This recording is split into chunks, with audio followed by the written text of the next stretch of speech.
महाराष्ट्राच्या राजकारणात नव्या समीकरणाची चर्चा रंगली आहे.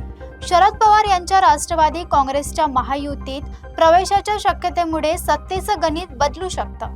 याच घडामोडीचा शिंदे सेनेच्या भूमिकेवर काय परिणाम होईल याचीच विस्तारित माहिती पाहूया. महाराष्ट्रातील राजकीय घडामोडींना वेग आला असून शरद पवार यांच्या राष्ट्रवादी काँग्रेस पक्षाच्या संभाव्य भूमिकेकडे सर्वांचं लक्ष लागलंय. शरद पवारांचा पक्ष महायुतीत सहभागी झाल्यास भाजपला आणखी मोठं राजकीय बळ मिळू शकतं अशी चर्चा आहे. त्यामुळे सत्तेतील समीकरण बदलण्याची शक्यता व्यक्त केली जाते.